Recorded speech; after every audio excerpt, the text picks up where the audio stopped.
I am Dr. Eli Camp. Welcome. This is my podcast, Vital Wisdom. And this is where I talk about health, wellness, homesteading, raising children, and lots of other topics, all from the perspective of vitalism. I believe I've seen and taught others how the body can heal itself if it's given what it needs, it's not poisoned, and the innate healing ability of the body has been supported, not suppressed. It is my intention to bring what I have learned in my life, especially the last 24 years of being a physician, to help you be your own best doctor. Hope you enjoy the episodes, and thanks for being here. Hi, everyone, and welcome to Vital Wisdom with me, Dr. Eli Camp, and I have a special guest today, Emilee Saldaya, right? Saldaya is how I pronounce it. Okay. Perfect. And I'm going to let her introduce herself in a minute, but I just want to remind everybody, especially if you're new to my podcast, that we're talking about health from a paradigm in which we believe the body has the ability to heal itself.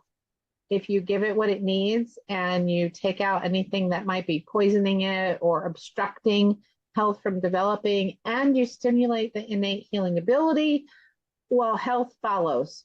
It's the laws of nature, and it's what happens whether you want it to happen or not, but who doesn't want to be healthier? So today we're going to be talking about birth. And I won't spill the beans any more than that. What I'd like to do is say, Emilee, thank you so much for making the time to be here and to talk to me and all of my listeners. And tell us about you. Yeah, thank you. I'm excited to be here and connect with you and all the women listening. Okay, tell us about me. So I am a long-standing birth worker, birth educator, birth coach. I got into birth work very, very young at 16 years old. Just kind of a unique storyline. Dropped out of high school and moved to LA when I was 16 and started doing infant massage. And that quickly led me into being invited to births. And so I said, yes, of course. And so for the first 10 years or so, the quick overview is I served in every way in the system, in the medical system. So I was attending births in for profit as a doula and as a medical midwife's assistant in home births. That, of course, often would transfer to the hospital. And then I also was in birth centers. The occasional accidental unassisted birth would occur. Sometimes babies were coming in the car or on the side of the road. And then I also ran a nonprofit for low-income women or underserved women who wanted to be connected to more support. And so the reason I'm naming that part is I also helped and supported women who were birthing while incarcerated, while on drugs, teen moms, the whole immigrant women who didn't speak English. And so I share that because I really had a wide range of witnessing and experience, really in every way, shape, and form, I think, in the medical paradigm. And so I did that very devotedly for 10-ish years, maybe a little bit more than that. Went to hundreds and hundreds of births. And then I stopped and I had a big awakening that was in the works for a long time. But the short version is I decided after 10 years or so that I was no longer willing to enable a system that was so inherently sadistic and traumatizing to mother baby, and that it actually went against everything that I knew to be good and true about what I loved about birth. And of course, was the mothers and the babies. And so I made a very big, very risky, very scary decision to no longer say yes to walking with women who wanted to be in the medical system. Now, that's not to judge or critique women choosing that. Do your thing. Fundamentally what I want to see in the world is women own their decisions, right? So Yes. whatever that is, great. There isn't any one way to do life, obviously. And I had so much secondary trauma Mm, from witnessing the normalized rituals of abuse and humiliation that go on so frequently and so commonly that most people don't know what to call it mm, because it just is the water we're swimming in. mm-hmm, I had no language for it, but my body knew it was wrong. You know, it became normal to cry for days after birth, to need to talk to a therapist after the births. I mean, it was just awful. And also, I love birth and I love women and I love babies. So this is a very common place that many, many nurses and doulas and midwives find themselves in, where something feels wrong mm-hmm, about how they're showing up in mm-hmm, service. And there's real good underneath it. You know, there's real love and service and a desire to serve, you know, underneath it. Yeah, so did that. Finally left. You know, it had to get real bad before it left. I attended a series of births that were so nightmarish and horrific that they brought me, you know, to my knees. And I said, never again. I can't expose myself to this, and I can't accept money from these women to then be a part of watching this and in some way, you know, being complicit in it. So that is this big pivot point in my life, which was now 12 years ago, so quite some time ago now, where I decide that um, I will say yes to women who want me to serve them outside of the medical paradigm. Now, I have no idea what this means. I don't know anybody who does this. right. You know, I now do, but back then I felt very alone. I didn't have reference points for this kind of work. I didn't even know if it was legal. Uh, yeah, it felt Right. like I was risking everything. And yet, on a really true spiritual soul level, I couldn't expose myself to the darkness anymore. And Mm-hmm. so I felt compelled to finally take the road less traveled, let's say. And so it all worked that way. And it just, you know, when you're in the flow of the river of your life, things just start to, you know, happen, right? So Yes. yeah. So it just did. The women started calling me. I started speaking more candidly. I actually set boundaries around where I would go and how I would attend in a very real way. And it just happened. I started attending births outside the system where there was no medical provider of any kind, which includes midwives, which we'll probably get into today. Yeah. But that's a huge smoke and mirrors, you know, situation in our culture because women think that by hiring a midwife for their home birth or even their birth center birth or even their hospital birth, that they're somehow not in the medical system. Mm-hmm. And it's a mega, mega lie. It's not true at all. They're absolutely in the obstetrical model and will be treated as such. Mm-hmm. And so, yeah, I stepped out of all of that and the women kept coming.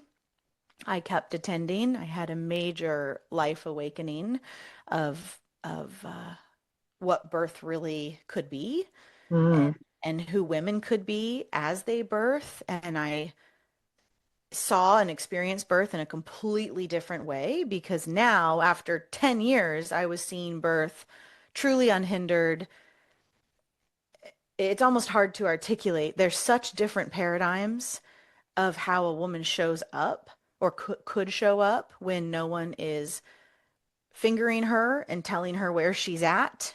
And Mm-hmm. no one is trying to get her in a different position to Doppler her baby and telling her that her baby has D cells. And so I don't know. And no one's telling her that her meconium might be dangerous. We might have to transfer. And this crazy notion where women just all of a sudden were in charge and were leading their primal biological experiences.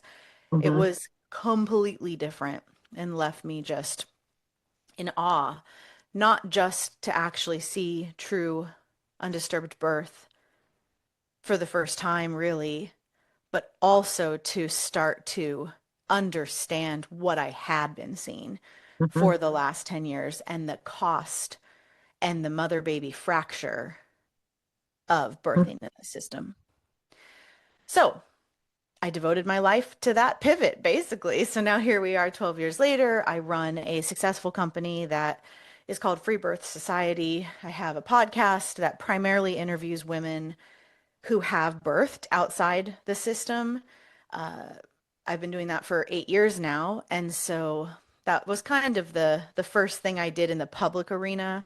I was quietly serving in my community, you could maybe say underground, for a couple of years. Hmm. Not really sure if I was allowed to be doing this or who to talk Right. to. I knew it would be social death to tell my fellow doulas and midwife friends what I was doing. Hmm. And then I left Los Angeles and I went public, so to speak, and I brought my work online and it just blew up. And Hmm. now there's this, I feel like what I did was rip open the consciousness in birth culture, for better or worse. You know, I I think mean, for better. I think for I think better. for better. It's definitely woken people up. And, I did not invent this idea at all. But what I did that's unique in these times is I brought the stories and the information to social media and to modern technology in a way that my foremothers who carried this work, just because of the decades they lived in, didn't do that. They Right. were writing the books and teaching in their communities, which of course was so valuable.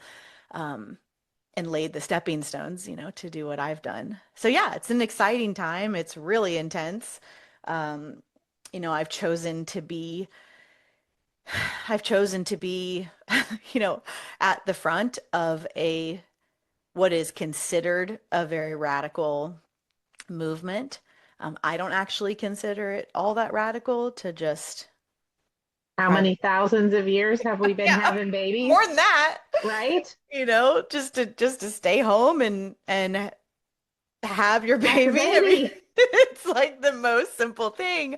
But of course, I cannot deny the layers of cultural amnesia and to borrow a phrase from Sister Morningstar, the deep instinct injury that we all walk with around birth and all things, spontaneous healing, I'm sure all the stuff you cover up Yeah. here. Um, it's a mega awakening and it's extremely triggering for women. It's very confronting. A lot of what I do asks women to consider the concept of self-responsibility, which is, I would say, quite a foreign concept to us as a Hmm. culture. Hmm. Yeah, and to consider birth for the truth of it being a biological event that Right. works most of the time when left alone, quite well. Oh, yeah. But it's a very complicated topic, not because birth is complicated, but because of how brainwashed we've all been to separate from our bodies, to hand over our authority, to outsource our decision making, to not know anything about how our reproductive system or any of our systems work, and, to be blindly loyal to the white coat, and then to have generations now, several generations of just inherent birth trauma and confusion around how their births went. Um, it's just wow, it's a real messy arena to Hmm. work in. And so needs to be done. So, I mean, I'm that's so glad you're doing it.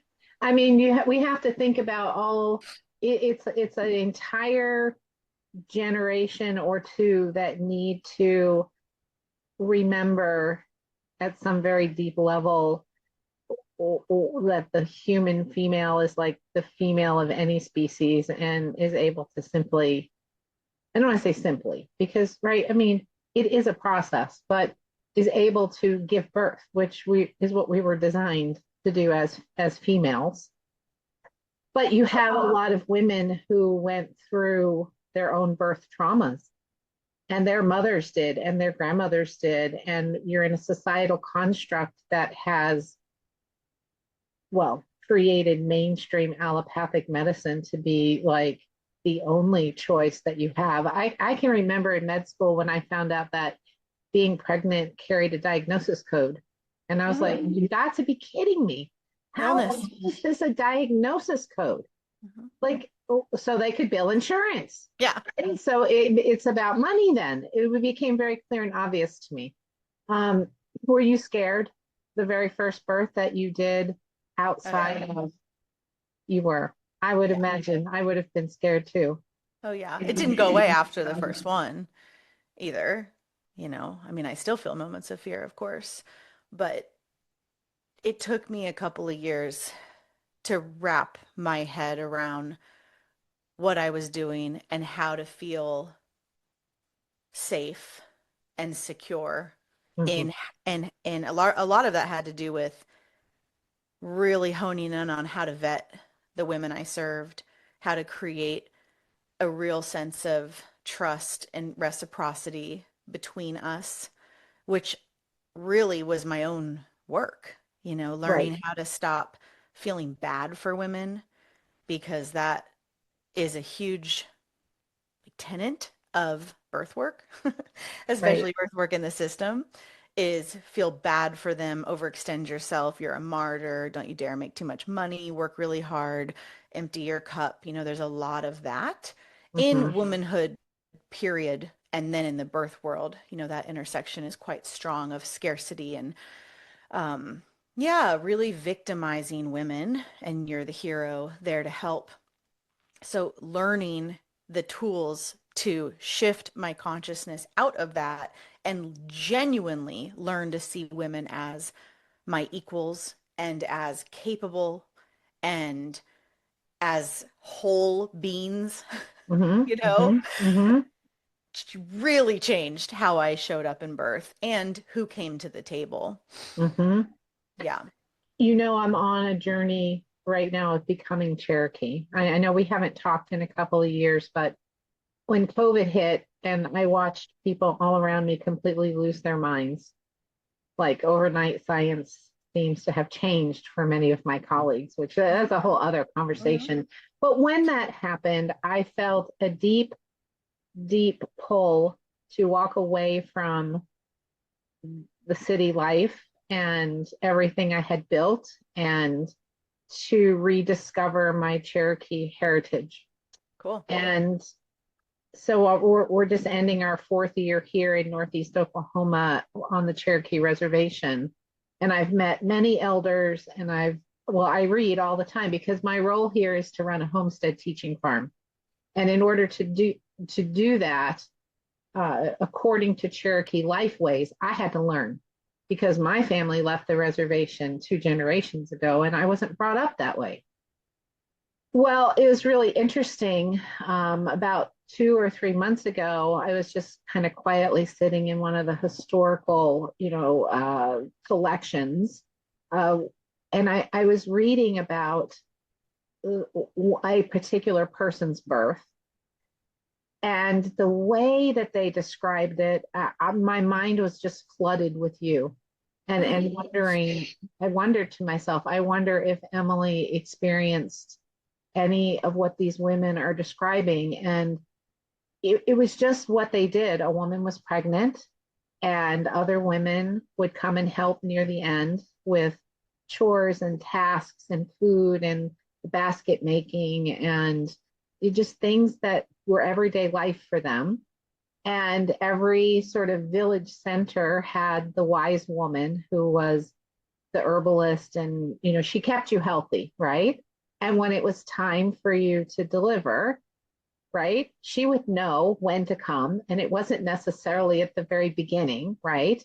But she would know when to come, and she would come in, and they described her presence as being comforting and calming, and somebody that everyone could kind of surrender a moment to, Mm. but that she would, I can't remember the exact phrase they used, but it was something like, but she would remind everyone that everybody here has work to do, including mom. Like this, I'm not doing this. I'm just here. I'm just here to provide comfort and blah, blah, blah. There were some other words in the writing. And I just, like, for me, that seemed like just a very natural, everyday thing, Of right? course. Of course it is. I mean, I have one child that I delivered 40 years ago, and then I adopted my two grandchildren 16 years ago. And my birth was very traumatic. Hmm. But I didn't know. I did not know. I hadn't remembered yet.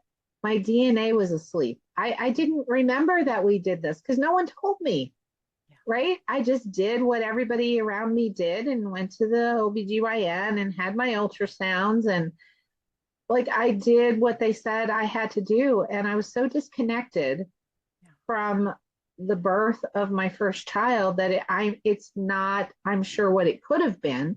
Yeah. Say la vie. That's what it was. And I just wonder how different it is for women who are doing this outside of the system. And I can only imagine it's a very spiritual, very moving, um, probably life changing event. I mean, the best thing I can compare it to is sex, Okay. meaning, women are often raped as their first sexual experience.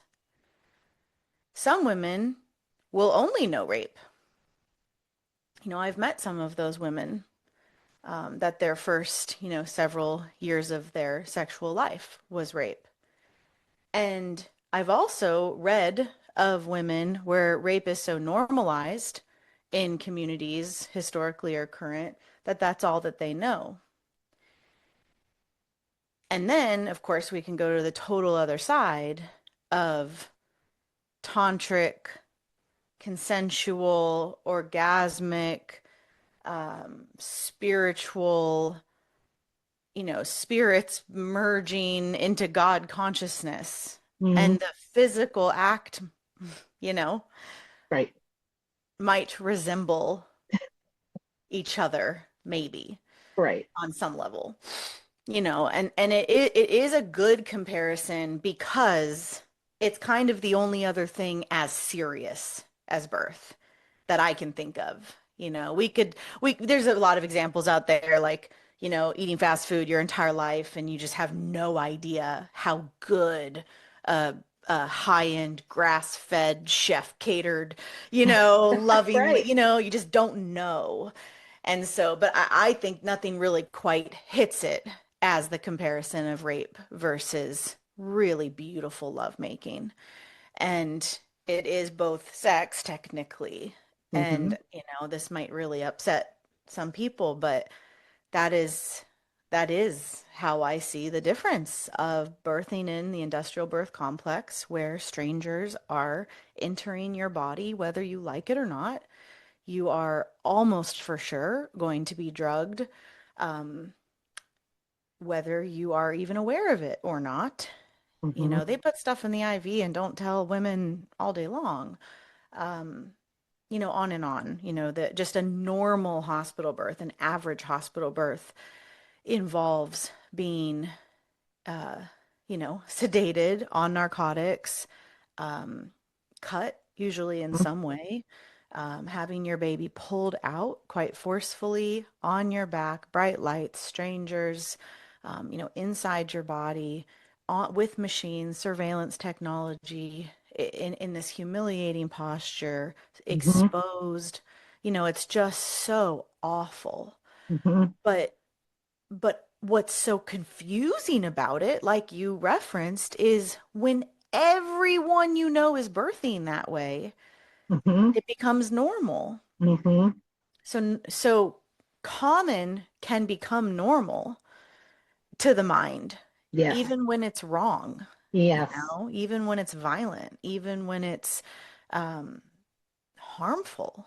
Yes. So I think birth is a spiritual experience whether you're aware of it or not, whether you're on ether, like my grandma was, or whether you're being abused or whether you're, you know, communing with God in your own bathroom, whatever, it still is a rite of passage you're walking through. And as Jane Hardwick Collins says so beautifully about rites of passage, she says, however you are met by your culture as you walk through that rite of passage it will set the blueprint for you of how to be. So Yes. it's a rite of passage no matter what.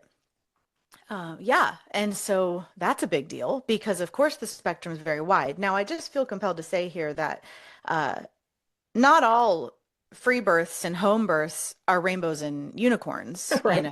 It's it's very individualized of how we will respond to birth. Yolanda Norris Clark, my creative partner, one of my favorite quotes of hers is, "Every single birth is exactly the same and completely unique." Yes. And that's exactly right. Yes. Every single birth, okay, the basics are going to happen. Right. Unless the baby gets cut out from your womb, the basics are the same. Your uterus will contract, a baby will come out of your vagina. It's pretty straightforward in that sense.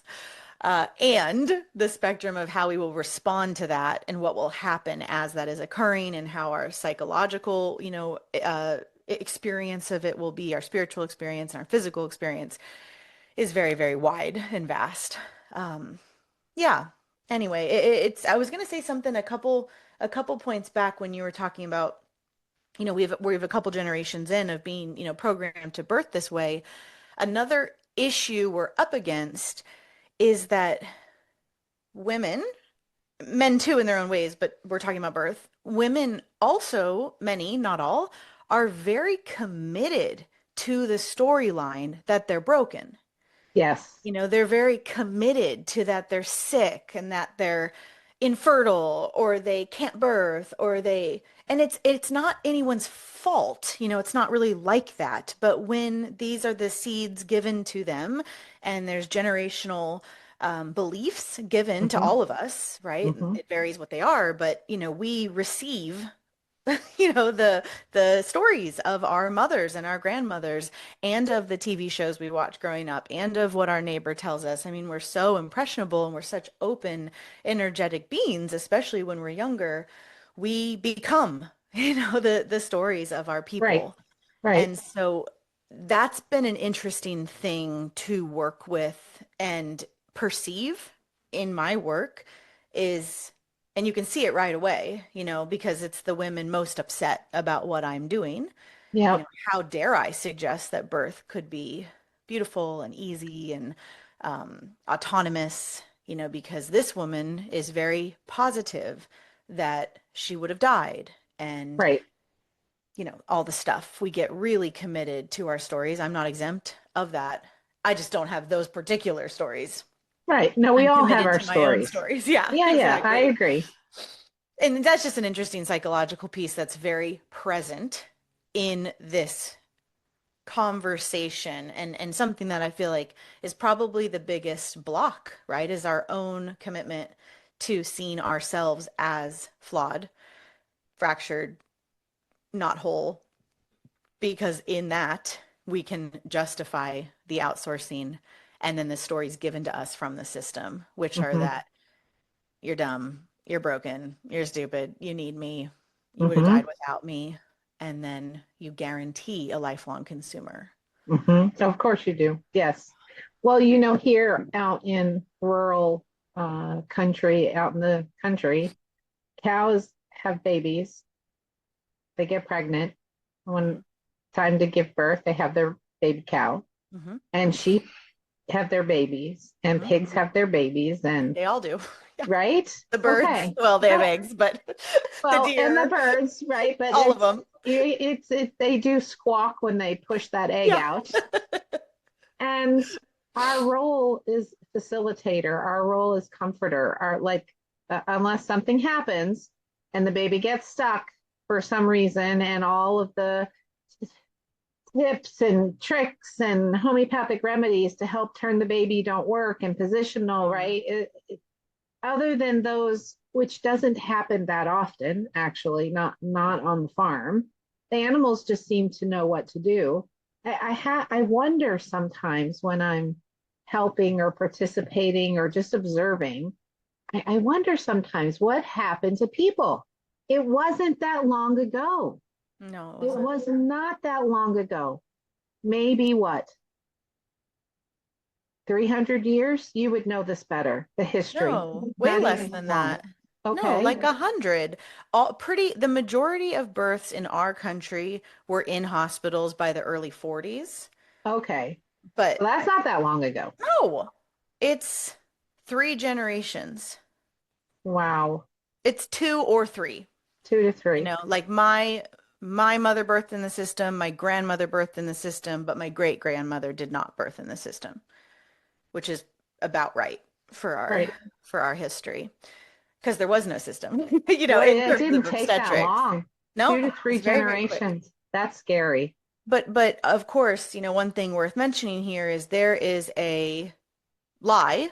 There is a really successful myth in our culture that prior to all of us willingly birthing in captivity, which across the board meant being heavily drugged and our babies extracted. Like, just let's not forget that part of what it means to go to the Right. hospital. Prior to that, you know, we all walk with a deep-seated myth that women were just dying in droves. That And is a myth. Right. yes, and what's interesting is that's been debunked, but no one cares. Because the myth is stronger and all that comes with that myth is stronger than addressing it, you know, at least at first, depending on where you're at. Um, Yes. yeah. And so that's what is interesting about now being where I am in the sovereign birth world because, you know, I'm tracking thousands of births now outside the system, and it turns out works pretty well. You And mean we women were aren't built? and We were women built aren't okay. dying. They're not Yeah, dying. they aren't dying left and right. Um, you know, and I'm not saying it's impossible. I'm not saying it hasn't happened. I don't know all stories, obviously, but from where I sit, which has a pretty wide scope, yeah, it's working out really quite well. Now, we could of course say maybe that's because women who need help are transferring, you know, maybe it's self-vetting that the healthier women, you know, like I'm not pretending this is some utopian thing, No, but like you named this idea that we're so different than the deer, that we're so different than the bear, especially when we talk about birth, is nonsense. exactly. Exactly. Yeah. It's a parallel world that I live in, uh, not birth, but this idea that we have to inject our children with poisons to keep them healthy. Yeah. And it's the same two to three generations. Hmm. It's the same myth that all of these people were dying before vaccinations were introduced when Yep. it it is the rhythm of life to have periods of illness through humans, just like it through any animal, through any population. Trees and plants go through the same cycles and they develop resistance, and the strong survive and pass those on genetically. Like that's just how it works, right? Yep. If you survive, you have something about you that allows you to flourish and reproduce, and you pass that on to the next generation. And I'm not saying we should let people or beings or plants die, but there's a wisdom in the intelligent design of biological organisms that we've forgotten how to trust, or it's been stamped out. Like, see, I see some intentionality to what has happened both in your birthing world, in my world of medicine when it comes to keeping children healthy and thriving without injecting them, right? And many other walks of life. I think that there's an intentionality to drive fear and therefore uh, a monetary flow that follows that fear. I'll keep you safe. And I know there's lots more details to that. Of course. Mhm. Yeah, I mean, there's the classic like follow the money, who benefits, and it should alarm anyone how stamped out, any stories that mothers try to speak of how Yes, severely harmed their children were after being injected. It's all the same cult, right? And yes. so we look at obstetrics, and to birth outside of it is truly considered the most dangerous, irresponsible, yeah, neglectful thing you can do as a mother, as parents. And so, of course, we have to talk about death Right. because this is a whole other element of the conversation and of the decision making. Um, that's complicated because, well, lots of reasons, but one of the things worth mentioning is the system doesn't accurately report fetal death and uh, causes of fetal death. What I mean by that is plenty of unborn children are being killed through the drugs that are given to them, the interventions that they're receiving, and the hospital won't report that Mm, correctly. I didn't It'll, know that. yeah, like I'll give you an example. Like, there was a baby a long time ago in LA who, um, I mean, this is my assessment. Okay. I can't claim this as total fact, but this is my story. Okay. So this mother was on very, very high levels of Pitocin in an induction, and uh, she was on monitors. It was a very busy day at a very low income hospital, very busy staff. She was on really high levels of PIT, which means her baby was on very high levels of PIT. And one of the most dangerous aspects of being on Pitocin is so it's forcing uterine contractions, but it can hyperextend the woman's uterus. And when that's happening, the baby's not getting enough oxygen. And so the baby crashed and died pretty quickly. Mm, And I mean, my sense of that is they stroked out. I don't know if that's right. the right word for it, but he couldn't handle what was happening. He didn't have enough time to recoup in between these artificial, contractions, and the baby died.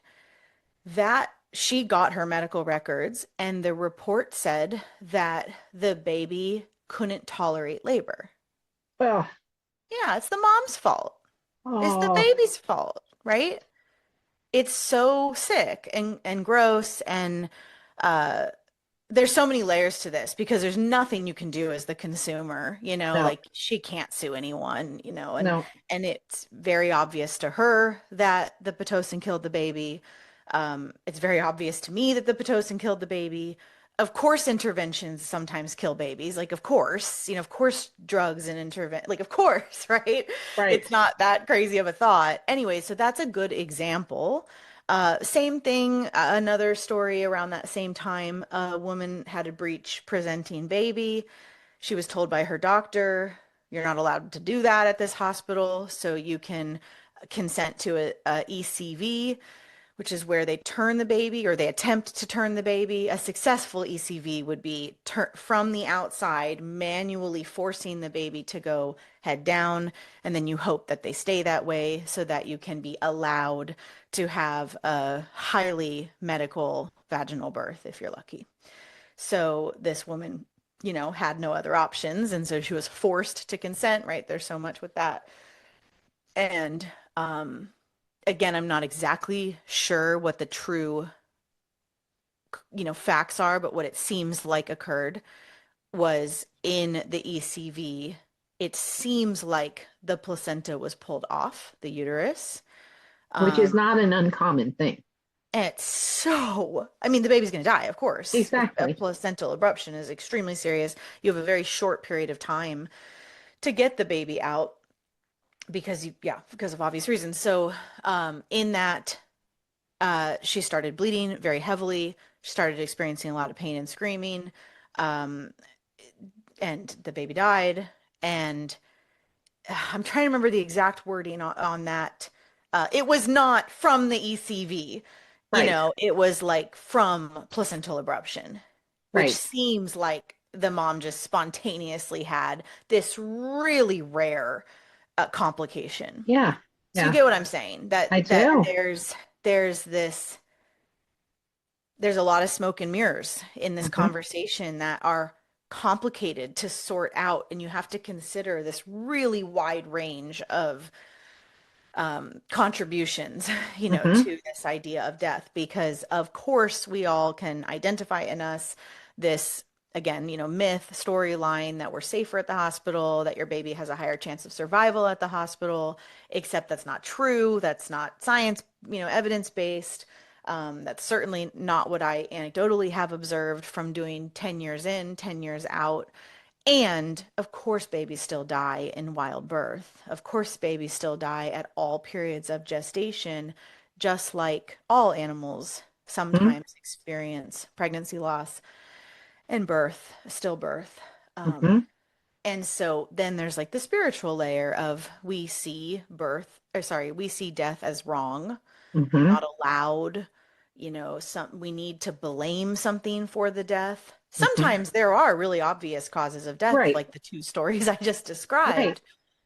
And other times it's just total mystery, Yeah. of course. And so what I often say that I think is important to separate is in a wild birth, let's say, or in a free birth, there's only natural death. Hmm. The only type of death would be natural death. Hmm. And then in a medical stillbirth, you're going to have two types. Sometimes, of course, you will just have natural death in the system. That happens all the time. A Hmm. woman comes in for her 40-week check-in, they can't find the heart. Oh my God, the baby's died in the last couple of days. That's Hmm. crazy. We had no idea. The mom didn't know. And now she will most likely have an induction to birth her baby who's no longer living. Um, and so natural death that then will have a medical birth, you know. Hmm. And then there's also murder. Hmm. Yeah, So, let's call it what it is because I agree with yeah. you. I mean, yeah. It is. Now, Yeah. I guess you could argue like murder is intentional, and maybe this person who put the pit up so high wasn't intending to kill the baby. Okay. Okay, that's probably true that the nurse was not trying to kill the baby on her shift, but we're using extremely dangerous drugs and intervention, you know. I mean, it's barbaric, but obstetrics has always been barbaric. That's the other kind of, From the it's not beginning. funny, Yes. but it is like, hello, that you look at how obstetrics formed, the torture instruments that were used on the slave women, that Marion Sims, who started all of Yeah. this, used. It's like the same instruments. Right. Women are still in many places in our country still tied down. They're drugged against their will. Like they're still using the same instruments. Like what, what is this idea that it's so fascinating. And I believe that if women had seen what I'd seen, they would be making different decisions, Well, your movement is growing though. Like I've for watched sure. you. I've watched your, well, I'm sure the private growth was happening, but once you went public, it has been amazing to me. Well, so not surprising, but amazing to watch women wake up Yeah. from this cloud, from this fly, from this, to see past the smoke and mirrors. Yeah, it's not surprising. Yes, because women want what's best for their babies. Women are inherently intuitive and psychic and instinctual. And yes, we've drifted, far off, and different women are more tuned into that than others and all of that. But um, the podcast has given women a space to hear their own story reflected back to them, because many of the stories, first the woman bursts in the system and then afterwards finds the idea or intuits the idea of not going back, which Right. is a logical thing to think. when Hmm. you've had a horrible experience somewhere, when you have a horrible, disgusting experience at a restaurant and you get food poisoning from it, you don't go back to that No, same restaurant. You avoid no. it. Yeah. And you tell your friends that it sucked, Yeah. Yeah. and that, but for some reason, we have a lot of women having a horrific birth experience and then believing, oh, I'll just switch doctors or I'll just switch hospitals and have a better birth. And maybe it will be slightly better, like women go for the VBAC. Hmm. And yeah, it was still drugged and they still don't remember parts of it and they still didn't want this or that and they still da da da da, but they had their VBAC, right? Because Right. the bar is so goddamn low. Yeah, And we are so willing, as women to accept crumbs and that shit runs really deep. it So does. It we have does. a lot of work to do, but the permission that this podcast has given by just women sharing their stories has been really beautiful and unsurprising because we do learn so well from other women's stories and sharing wisdom. And I think I've popped this kind of taboo balloon where women are actually talking about it now in a way Hmm. that they weren't before. Hmm. And we need to talk. I mean, I know so many stories of women just waking up from sitting in a circle of women and Oh, realizing, yes. oh, they all have the same C-section story I have. Wait a minute, maybe mine's not so unique, Yeah. right? Yeah. So when we boil it down, it's like, well, how have we gotten here? We've isolated the mother, we've isolated the woman. We don't circle, we don't have village, we don't have the wise woman, we don't have uh, intact women relationships. Hmm. And then we've indoctrinated the lineage into the medical system and women literally think it's just normal and fine to get into a vehicle and go to a cement block where a bunch of strangers pull their baby out and then at home they're completely unregulated and they have no idea why, Yes. and then they think it's their fault that they Yes. can't nurse or that they're miserable. Yeah. It's so sad, it's Our so baby's sad. traumatized and not thriving. And so, you mentioned a couple of times, and then when we first started talking, you didn't know the legality of stuff. And I'm wondering, I've always had this question, like, do people try to come after you and shut you down? And do they just Well, leave you be? not anyone that matters.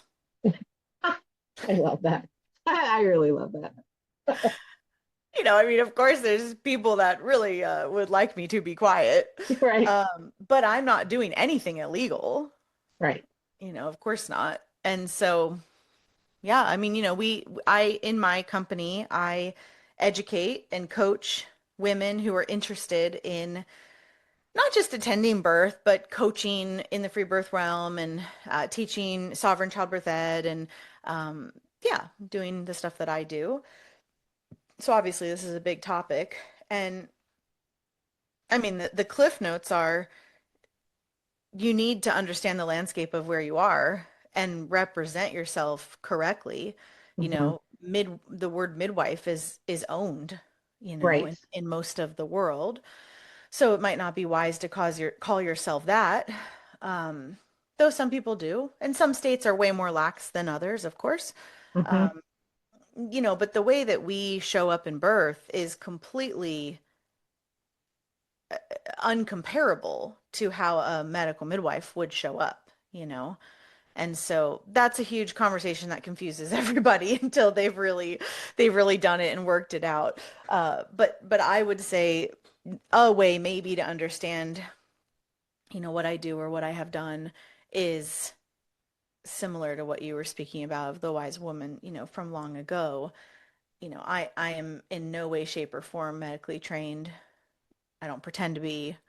I don't bring drugs. I don't bring anything to births. It's much more of a shamanic space holding, wise woman space holding, and logistical support. You're Right. running the house, you're cleaning everything, you're making the food, you're doing what needs to be done, and every family needs a different set of things, of course. Hmm. Hmm. Sometimes the mom doesn't need anything, and it's the dad that needs all the support and whatever. You're flowing with how the family's showing up and what their unique needs are. But that's not to pretend that I'm silent and hands off. There there's a lot of conversation currently about women wanting a hands-off midwife, and I think that's such a red flag and such a Mm, strange thing to desire hands off, because that to me flags an innate distrust in the person, yes, I you would know, agree. which of course they should not trust medical midwives, because what are they doing? They're doing whatever they want. Yeah, yeah, yeah. They're showing up and oh, gosh, I mean, I just have countless stories of women hiring these women who of course like are mostly wonderful, until until they reveal their loyalty to Big Daddy, and to Hmm. their license. So there's so many stories of midwifery betrayal, which really bother me. Um, like a classic example is, a woman her whole pregnancy saying, I don't want vaginal exams. I had them in my first, it was awful. Hmm. I'm a sexual assault, survivor. I don't want that at all. Are you Hmm. cool with that? Are you cool with that? Yes, yes, yes, of course, of course, of course. Oh yeah, we only do that if the woman asks, and no problem at all. And then the midwife's invited to the birth. She shows up. The mom's been laboring all night. She's super in it. She's doing great. And the midwife looks at her and says, I think you need to get checked to make sure it's time for me to stay. Ugh.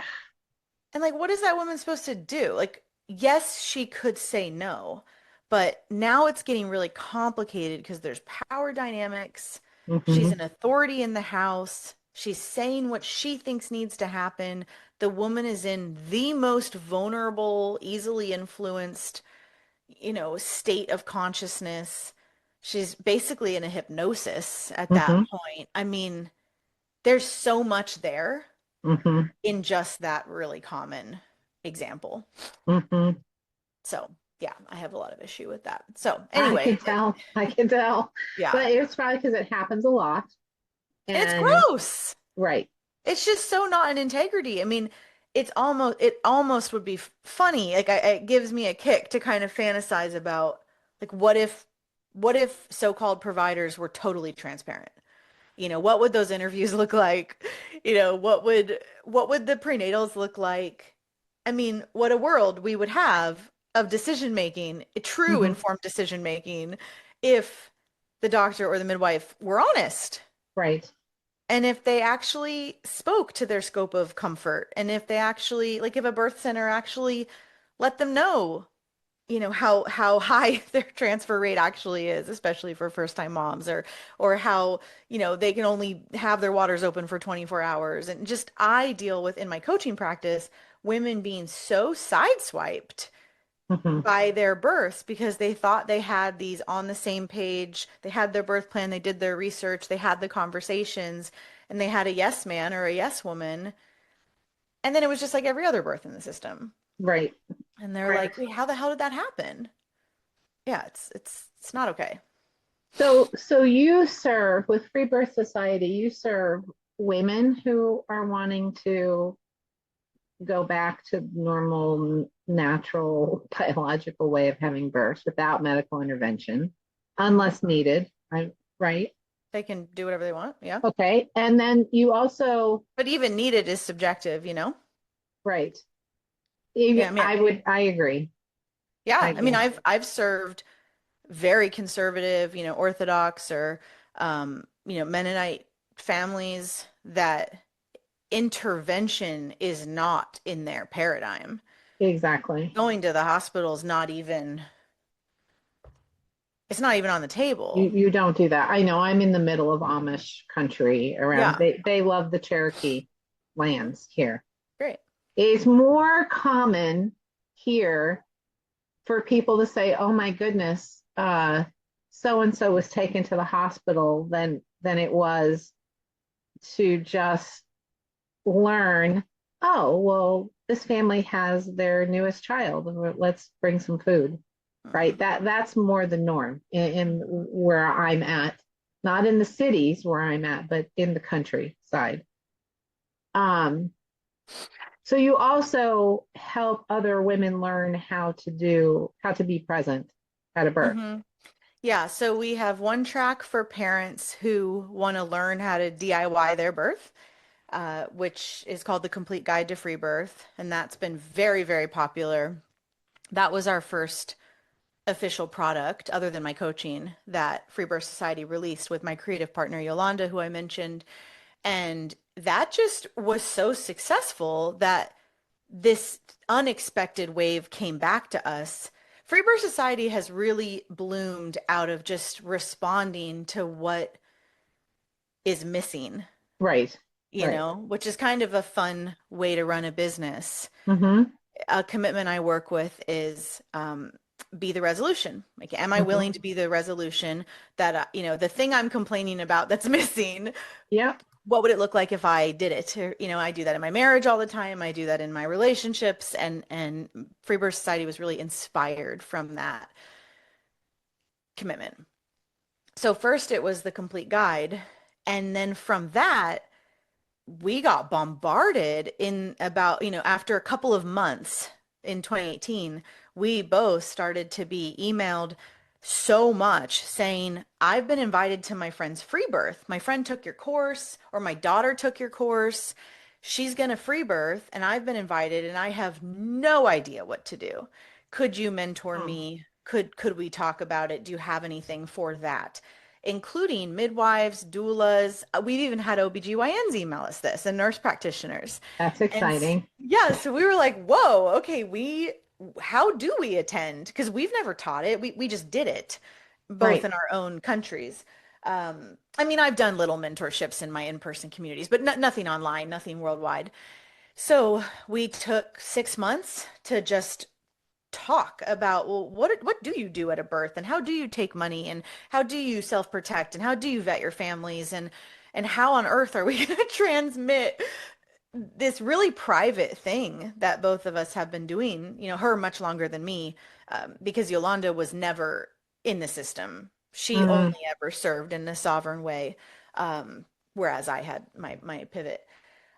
Anyway, so we created this program called the Radical Birth Keeper School that mm, launched right in the heart of COVID in 2020. And it sold out its first year and was amazing.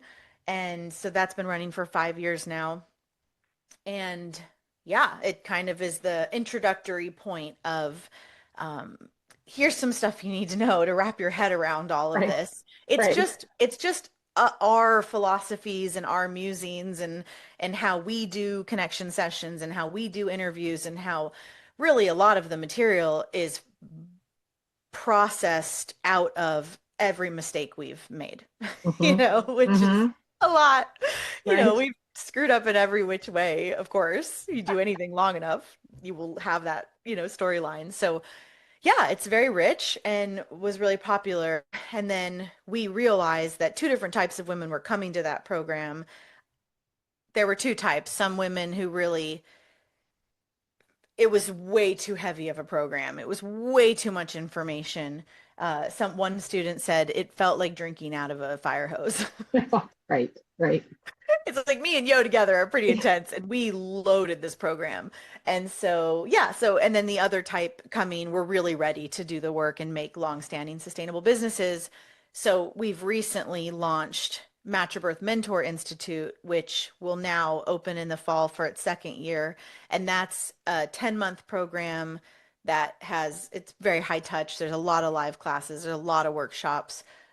There's a whole component on coaching, because a big part of what we do that's so important, and we want to proliferate this model, is birth trauma integration, where women, have births it doesn't have to just be in the system. Of course, birth trauma could happen in a free birth, Right. it could.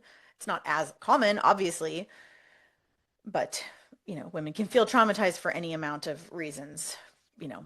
And so anyway, we do a lot of that, and that has been really impactful and something we both are very passionate about, because it's extremely hard for a woman who's birthed in the system, been traumatized, to find anyone to talk to who's not going to gaslight her and double down on the social narratives like let's just be grateful you have a healthy baby, or, I'm sure they did what was necessary. So many women come to me after first having tried a therapist who's also fucking traumatized. Exactly. Who like Exactly. I had a woman who they all birth in the system, right? They're just carrying water. Like I had this one woman years ago say, my therapist, I'm literally depressed. I have had this horrible birth. I'm telling my therapist about how I was treated, how I was held down, screaming no. I mean, just, awful. And the therapist reveals that she also had a C-section, and she's really learned to be grateful for it because at least it didn't destroy her vagina. Oh And my this God. woman is like, "You're who I'm paying to help me?" And Oh then the man. therapist recommends drugs, of course. Oh man. So I want there to be more women with some, grasp of what we're dealing with here to be a sane person to talk Mm-hmm. about this stuff because this is how we can get out of rape culture. Mm-hmm. We need these lighthouses that are sane and logical and understand the system, and also understand how to teach about a better way or a different way. Mm-hmm. Mm-hmm. So that's a lot of what the program is. How how do people find someone? So let's say someone's had this traumatic birth, or they're getting, they decide they're going to have another child and they want to do it in a sovereign way. Like, Hmm. how do they find somebody? Yeah, I mean, it's still, very niche. I launched something called the Match or Birth Directory last November Okay. that is just going to take time to Yeah. grow. We have maybe 500 professionals listed on there now. It's a worldwide directory. And yeah, so the idea is the mother would look and put in her zip code or her country or whatever. And then if there are any women who offer this in her area, they would come up. There's a small monthly fee to unlock the information, and then you can contact them directly. So, Mm-hmm. it's something. I Mm-hmm. also have a private membership called the Lighthouse, which is where a lot of this networking happens. Oh, Uh, good. that's worldwide, and it's vetted and private and on a proprietary network, because there's very, taboo Oh conversations yeah. happening I in bet. there, of I course, all the bet there time. are. But it is still quite niche. I mean, I hope with my time on this earth, I will make, I will make a good shift in helping women really launch. There is a lot of interest in doing this work professionally. I mean, all of our programs always sell out. A lot of women have come to the table to do this. So I think if that just keeps happening, it'll just get easier and easier to be findable. I think you're making a difference. I think one of the biggest challenges is that women have to get over their fear that somebody's going to come after them for doing something wrong because of the society we live in. But by the time they find their way to you, I think they're much more prone to just, give somebody the finger and say, whatever, Well, it's an whatever. interesting point because depending on where you're at and how you show up in your life, like are you afraid and disempowered and feel small? Mm-hmm. And are you a yes woman that doesn't really make her own, decisions and is not connected to her self-authority? And, are you the way society has groomed us all to be? Mm-hmm. And if you are, then you believe that you are controlled, Mm-hmm. like what you just said. I mean, to me, that's about self-authority and self-power. The Mm-hmm. more self-authority you cultivate and embodied power, that stuff does not concern you No, anymore. And no, it's not because you've become like arrogant. Um, you no, you've just like woken up. learn. Yeah, and you You took learn the a pill. totally The what pill? The blue pill, exactly red pill? I don't ever purple. remember. Purple. You woke up. Yeah, because there's a way to play the game, that most people don't understand. And yeah, that also I should just say very, very clearly that free birth is not illegal. No. Like to allow a baby to come out of your body in your own home would be very hard to regulate.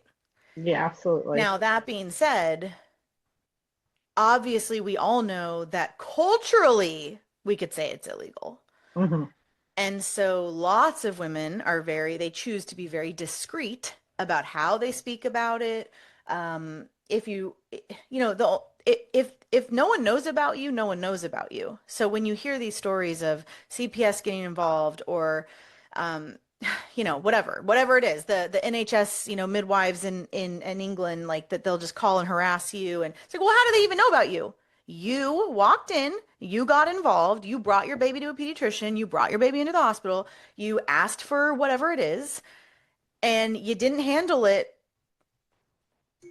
I mean, I'm not trying to blame the mom. Like, it's a complicated No. system, it's very intimidating, but like something happened that you did that Yes. got you in the mix. Yes. Because if no one knows, they are for sure not going to involve themselves. How could No. they? They're not going around looking in windows looking for you. No. No. Oh, No. Yeah, and also I think a mature, like a maturation process in this is to go a step further that none of these systems, you don't even have to see them as against you. Like they're no. not they don't have any power over me anymore because I just don't care. Like they're meaningless to me. And the real flex is to make them meaningless. Exactly. I go through And the same thing. The yeah. same thing. Like you don't have to be scared of it. No. And if I were to have an emergency that required surgery, I would be so grateful, you know? Hmm. And I mean I would see the surgical staff that I'm coming in to utilize as my allies, Hmm. not as like Big Daddy who's in control of me, Hmm. but I've also spent a lot of time growing up, you Right. know, Right. and thinking about this stuff. So Yeah, how'd it you really meet? does How'd you all. meet Yolanda? How'd you meet her? Well, first I found her blog. A friend of mine passed me her blog way back when I was serving underground, but no one really knew. Hmm. She had had one of her children and did a blog about it. And a friend of mine sent it to me, and I was like, oh, she does what I do? Like, what? And so I started paying attention to her online, and then she was on a podcast. And that was the first time I'd really heard her speak. And I was like, whoa, she is saying all the stuff that I haven't found the language for yet. So I basically harassed her on Facebook. I was like, you're going to be my friend. We're going to work together. And she was like, yeah, okay. And I wasn't anything yet. She didn't know who I was. I didn't have the podcast yet. Like I was just some fangirl, basically Yeah. messaging her on Facebook. But yeah, after I don't know, several months of of that, we talked on the phone and it was love at first sight or love at first phone call. And then yeah, I was pregnant with my first and I was like, we got to do a course together. We got to really we need some free birth education out there. And so yeah, we see each other now when we can. We still live in separate countries. Um, but it really That is was just cool. the internet, and she was in some small town in Canada and I was in LA and now she's in Nicaragua and it's just That kind of is so wild. cool. But That's we've been so working cool. together for 8 years now. So, do you do any training for your women like with homeopathy or herbs or like do you bring in any of that element to your courses? We in the big program in MMI, we have spotlight teachers and we had someone just do one on herb cell salts and homeopathy. Um, Is that my buddy? Was no, it it actually wasn't, but it will be. she's It going will to do be one? moving forward. Yeah. Okay, good. Um, yeah. So, Yo and I both are not very knowledgeable in that arena, so it's better Hmm. to have people in that field Well, I talk do about that too. If I it. if I don't know. I want people to have the knowledge, and if I don't have it, right, you got to Yeah. find someone. That's something that we've done on our becoming Cherokee journey because I didn't know how to make a basket. I Mm, had no idea how to do any of that Cherokee stuff. So right. we found elders who would come Mhm. and teach and borrow the wisdom to share that knowledge. Well, can I just say I think what you're doing is so important, and I'm so glad you're doing it. And I think, well, it's clear that it has become a purpose of your life. I mean, it shines right through from your soul and your heart. And I'm glad that you can just do this, right? That you can earn a living, that you can educate women, that you can crush the myth that has brainwashed so, and it's not just women that it's brainwashed. I mean, it Of course brainwashes not. It's everyone. men. Like the whole, even the healthcare professionals have been brainwashed into thinking that Of they're course. the gift to this, right? And They're the most invested. they're the most Yeah. invested. And you're alongside a lot of other warriors and just people who know something's broken and isn't supposed to be this way, and learning and teaching this sort of other way, how to get in the river and flow downstream. Like, It is right? interesting because free birth is, in my opinion, the only way to actually take responsibility for your birth. Because as soon as you hire somebody, Mhm. and please hear this for those of you listening, I'm not saying one's right or wrong. Right. This is where people have a very hard time, like, they make a lot of stuff mean a lot of stuff. But I do stand by what I think is true, that the only way to take responsibility for your birth is to do it in this autonomous way, because when you hire an authority, there is an inherent shift in the power dynamics of the birth, and you will outsource to the midwife or the doctor. Now, is outsourcing bad? No, it's not about it being bad, but it will not be you taking 100% responsibility. Correct. And so, the homesteaders and the homeschoolers and, these amazing sovereign interested families that are out there, this is the last frontier in Mm-hmm. this, taking self-responsibility, because people are doing amazing things right now. And, COVID really inspired so much of that shift. Mm-hmm. And yet, people, without even totally realizing it, are still inviting the government into their homes. Mm-hmm. And there's so much interesting stuff to unpack about why, and what they don't even know yet, what they think that woman's going to give them, this idea of risk and safety. And it just really comes down to taking responsibility. Now, that being said, you can also totally free birth and not take responsibility, Mm-hmm. because free birth is a biological event. Like, if you just don't leave your house and don't invite people over, your destiny is free birth, right? Exactly. Exactly. So plenty of people free birth and then don't like something about the birth Yeah. and then blame everyone else, right? Exactly. Yes. So there's that too. So yeah, it's just a really interesting conversation because it's multi-layered, and it just ties into every facet of who we are as spiritual beings and being tied into this culture of these times. Absolutely. Well, we're going to be respectful of your time. Is there a message you'd like to leave our listeners with? I mean, you've said I a mean, lot. yeah, the thing I always think and fantasize about is like I said at the beginning, like, what if women owned that they were doing what they want?